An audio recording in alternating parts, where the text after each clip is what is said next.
And today, I come to you as a young person, as a young woman, as a young Black woman, to ask you to use us, use the young people of the United States of America to pave a road that will last forever, pave a road that will let us become the foot soldiers, let us not have to do this again for our children.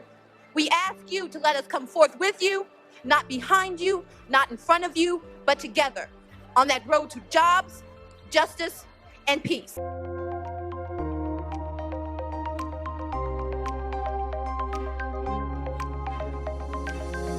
Hi YouTube, welcome to the Antiracism Academy. I'm Brady Blocker Anderson and I'm a triple Ivy League educated lawyer, teacher, activist, DEI consultant, and the mother of an adorable 3-year-old named William. In honor of Stacey Abrams' commitment to voting rights, this video will explore her life and legacy in ensuring the right to vote. Born in Madison, Wisconsin as one of 6 children, Stacey Yvonne Abrams was raised in Mississippi, later relocating to Georgia. After graduating magna cum laude from Spelman College, she earned her master's in public affairs from the University of Texas, followed by earning her law degree from Yale.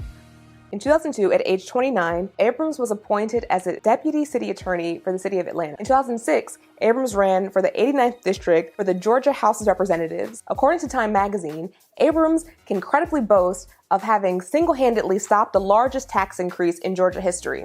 Abrams also worked with the then Republican governor and other Republicans on criminal justice reforms in the state's largest public transportation funding package. But Miss Abrams was only getting started.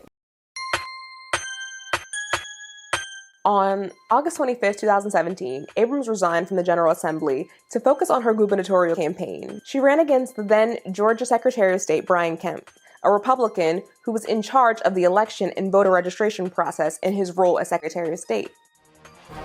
Between 2012 and 2018, Kemp's office canceled over 1.4 million voter registrations, with nearly 700,000 cancellations in 2017 alone.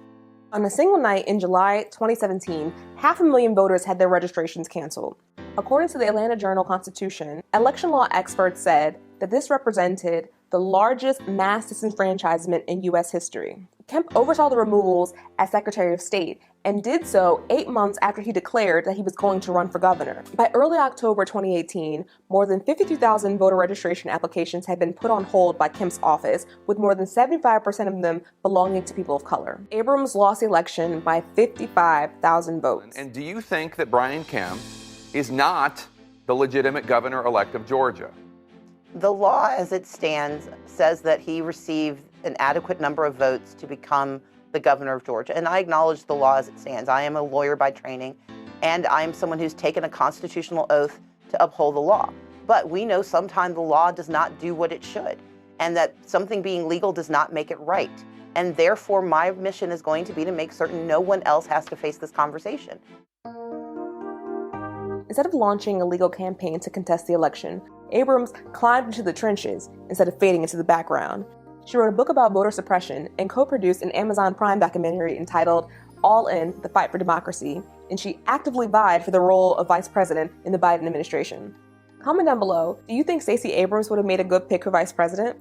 On January 29, 2019, the then Senate Minority Leader, Chuck Schumer, announced that Abrams would deliver the response to the State of the Union address. She was the first Black woman to give the rebuttal to the address, as well as the first and only non-office holding person to do so since the State of the Union responses began in 1966. That same year, she launched Fair Count to ensure accuracy in the 2020 census and to give greater participation in civic engagement, and the Southern Economic Advancement Project, a public policy initiative to broaden economic power and build equity in the South.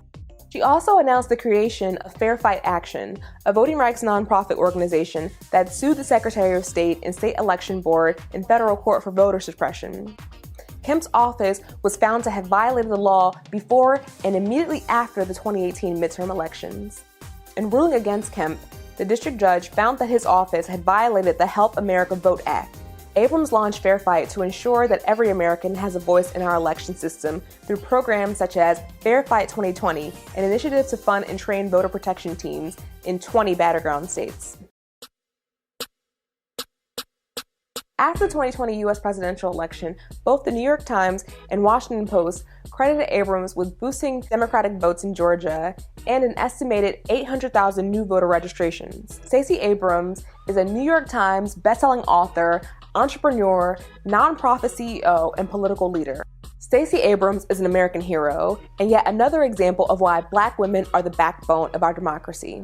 If you like more videos like this, please subscribe to this channel and power to the people, fist bump the notification bell so you can stay up to date on all our videos. This has been the Anti-Racism Academy. I've been your host, Brandy Blocker Anderson. Thank you so much for watching.